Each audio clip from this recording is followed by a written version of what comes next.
Okay, so thank you and good morning, everybody.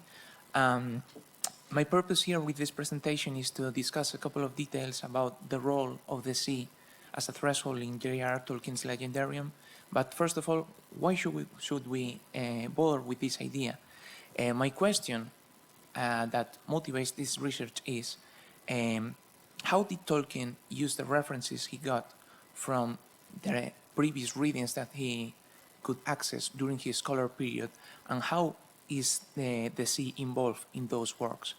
I will present some examples of these readings, and a second idea would be, after Tolkien's death in 1973, how do these ideas or these representations of the sea have prevailed in later adaptations of his Legendarium?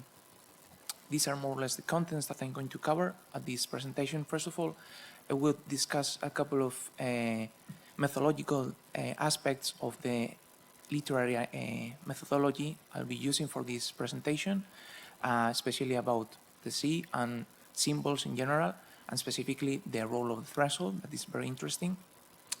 Second place, we presenting some elements about Tolkien's life, some anecdotes about his life where sea was involved in some way.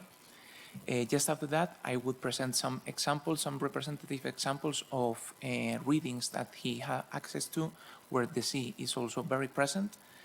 Next, I will introduce you to Tolkien's works, covering some examples of the sea as a threshold in these works.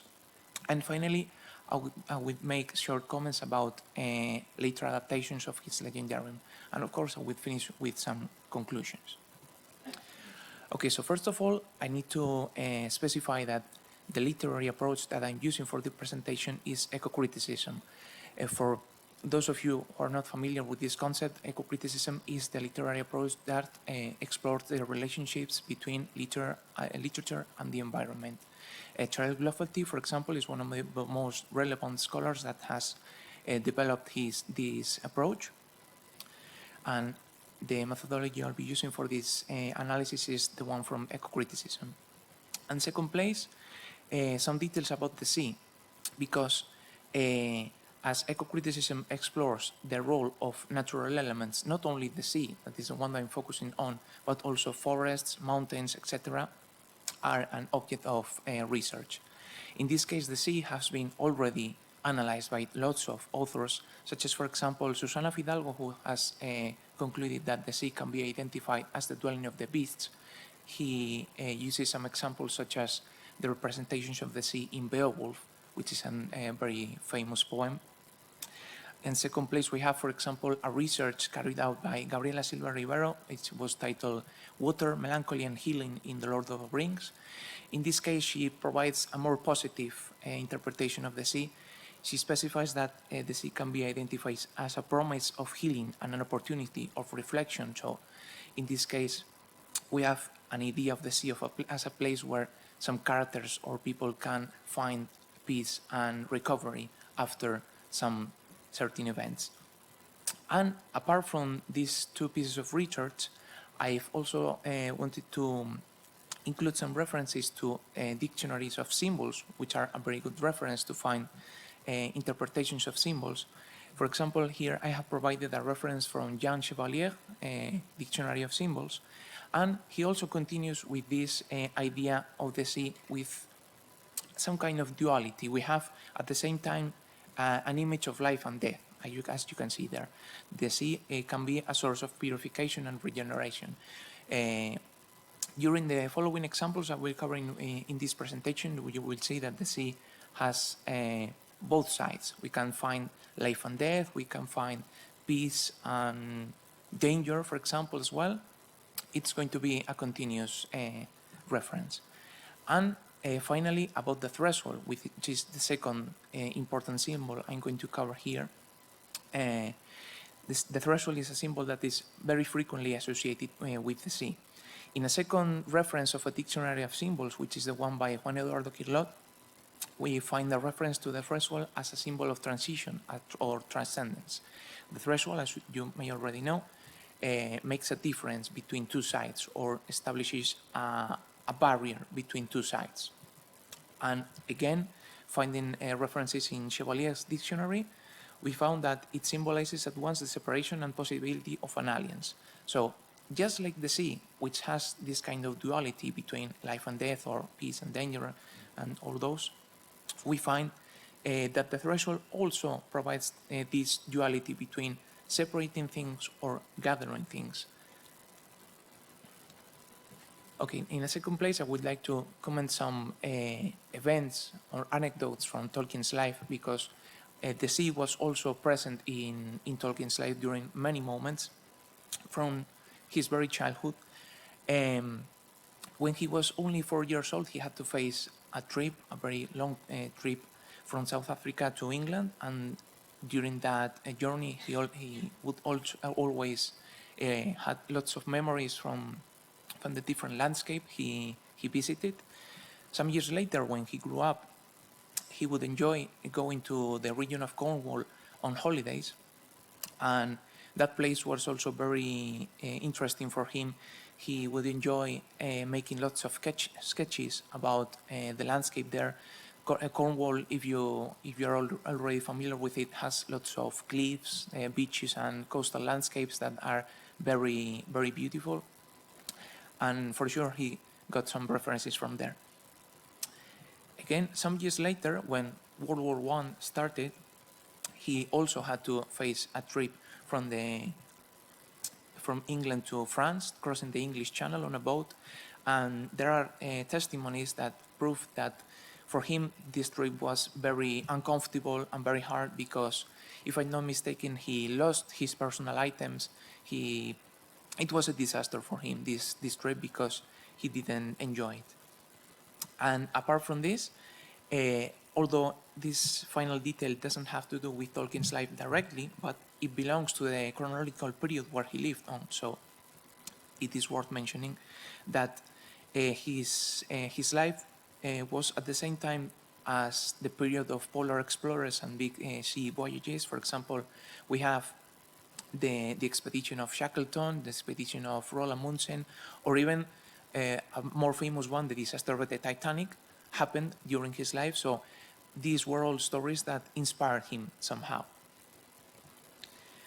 Okay, now moving on to the period of, to the chapter of the readings that he had access to during his scholar period, we have some representative examples, because it would be very difficult to cover all the different sources of influences that he received. But I have chosen 2 Icelandic sagas, which were a genre that he was very familiar with. The 2 sagas that I have chosen are the saga of Eric the Red, one of the very famous Viking explorers who reached Greenland, and he had a saga about himself. In this case, the story that is told about this character tells a story about a crew and a group of explorers that faced lots of hardships on the sea, and many of them couldn't survive this trip. Some of them were not brave enough or couldn't resist the traveling conditions, and many of them died during this trip. So in this case, we could identify the sea as, again, a threshold or a barrier that not everyone can be able to cross. So it is like a test for these characters to prove who is worth of crossing this threshold. In the second place, we have another saga, which is the saga of Thorstein, another character who has to face lots of dangers and threats from other characters. For example, I have included a passage from a trip that Thorstein is making in this saga, and he's attacked, but not directly attacked, because some characters decide to use magic. For example, we have Jokul and Ogautan, who are 2 Vikings that decide to attack him, but through magic. It is Ogautan who has a skin bag in his belt, and by shaking this bag, he is able to manipulate the sea and create storms that they use to attack Thorstein, and of course killing most of his crew again. In this case, the interpretation of the sea as a threshold is that of a threshold that separates or divides the characters in this saga between the righteous or the good ones from the ones that are evil and decide to manipulate nature for evil purposes. And as we can see in this saga, the characters that decide to manipulate the sea with evil purposes are later punished because they are killed through the same means that they have used to kill the righteous characters. Moving on to the next example, we have an old English poem, which is The Seafarer. If you're not familiar with this poem, it is about a man who has spent most of his life in the sea, but at the last stages of his life, he has been pulled apart from the sea. He's not able to live by the sea anymore. So his feelings, and as it is explained in the poem, are the feelings of an outcast. He's not able to live properly anymore. His soul, as you can see in those passages, roams with the sea. So again, in this case, the threshold of the sea is one that he has been pulled apart. He's not able to cross that threshold. And finally, a very significant example of influences for Tolkien in early readings at his scholar period is, of course, undeniably the Holy Bible. The Holy Bible has lots of passages where the sea is present and where the sea acts as a threshold again, but I have considered that maybe the most relevant one is the story of Moses carrying the people of Israel to cross the Red Sea. And in this case, the sea doesn't only act as a metaphorical threshold, but directly as a physical threshold. If you are not familiar with the story, Moses puts his hand in the shore of the Red Sea, and he directly is able to divide the sea in two, creating a safe passage for his people. And he and his people are able to cross this threshold, but later the sea goes back to its original situation and stops the people of Egypt. Okay, so now moving on to Tolkien's own works, we can see how these previous examples have transformed or have been preserved in Tolkien's works. I have selected some moments from the Silmarillion and also from the Lord of the Rings. I will show them in the next slide. Concerning the Silmarillion, it would be impossible to forget about Ulmo and Uinen, who are two of the most relevant characters bound to the sea. They could even be understood as the guardians of the threshold, the sea as a threshold, and they are the guardians because we have Ulmo, who is always finding what happens in the rest of the world, in Middle-earth and many different territories, through the sea. The sea carries news for him. And Uinen, at the same time, has a very specific chapter where he shows her grief about the King Selene of Alqualonde, and when she starts to cry, the sea enrages and kills many Noldor who are trying to reach Middle-earth. Apart from these two characters, we have whole races such as the Númenóreans, who are often identified as the supreme mariners. They are identified as a people who are also bound to the sea. They develop a deep love for the sea, but the idea of the threshold concerning the Númenóreans happens when they are corrupted by Sauron, and they change this feeling from love to a desire for conquering the sea. They have been told not to sail to the west because the Valar decided this, but they decide to break this prohibition and try to conquer the sea and even the Undying Lands. And just like Jokul and Ogautan in the Saga of Thorstein, they finally pay the price, finding destruction of them and their own land. Another race is the Teleri, who are also a race of elves that also develop a deep love for the sea, but they don't find the sea in the first place when they are born, when they awaken in Cuivienen. They are later guided to the sea, and they are able to cross the Belegar and finally reach the Undying Land. So we can understand that they have been allowed to cross this threshold. And some other certain characters are Galadriel, who, as I said before, was present during the chapter of the Kingslaying of Alqualonde, but he was not allowed to sail with the rest of her kin, sorry, and instead of crossing the sea, she has to go north and go through a frozen steppe, the Helcarax, which is a very hard experience as well. And to finish with this part, we have the story of Arendil, who is also a very famous mariner. He is entrusted with one of the Silmarils, and after all the famous battles and events he has overcome, he transcends and continues with his voyage from the sea to the skies. So finally, his place is in the sky, carrying the Silmaril. And a couple of examples as well from the Lord of the Rings. These are going to be much briefer. We also have the race of the elves in the Lord of the Rings, but in this case, their feeling towards Middle Earth is much sadder, and they need to abandon Middle Earth, so they have to cross the threshold of the sea again because they need to find peace in the Undying Land. So in this case, they are crossing the threshold towards salvation. And also, one of the most important characters in the Lord of the Rings are Bilbo and Frodo, the two hobbits who carry the ring. Well, Bilbo carried the ring during the Hobbit, but Frodo finally carries the ring during the Lord of the Rings.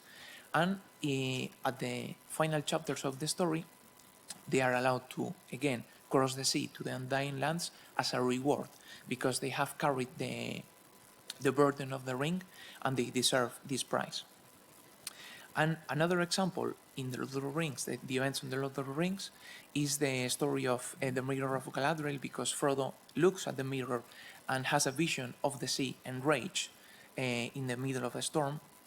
But when we finish reading the Lord of the Rings, we find that when Frodo finally crosses the sea and sails to the Undying Lands, he has a new vision, but in this case, the portrayal of the sea is much more relaxed. He finds the sea in a more righteous way, let's say.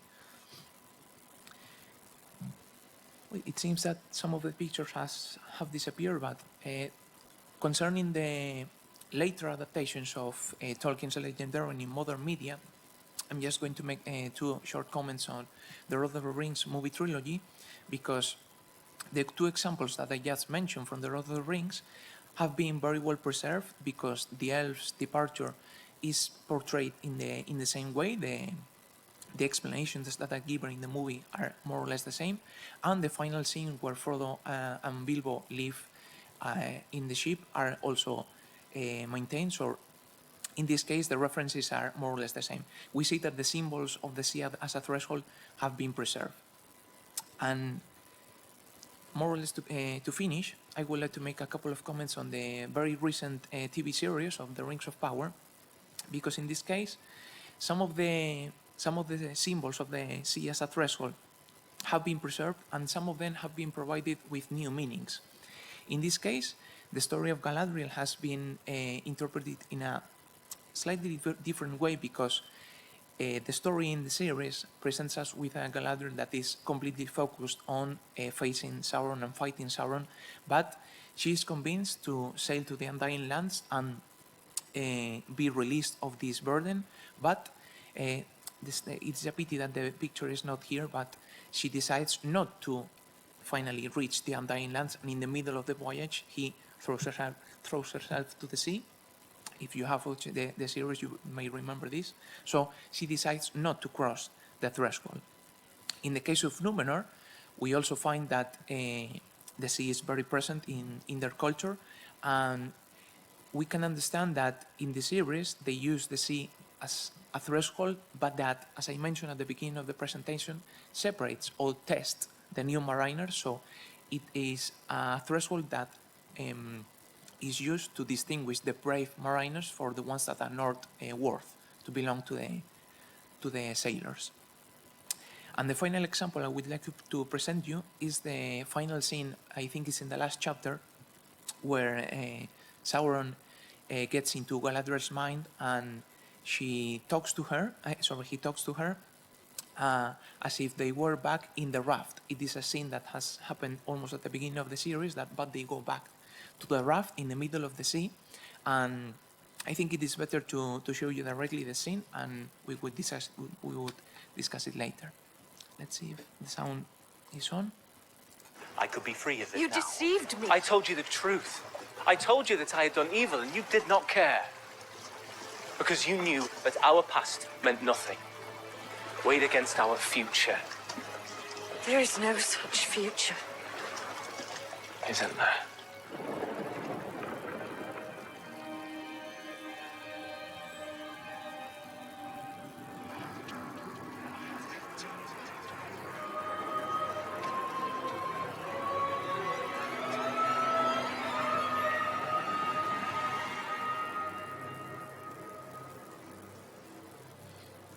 All others look on you with doubt.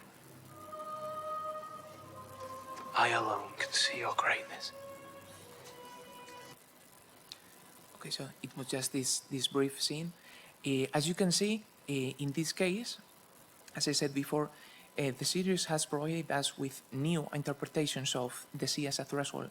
In this case, I would dare to interpret this as a representation of the sea between as a threshold between reality and a possible future, or as reality and illusions.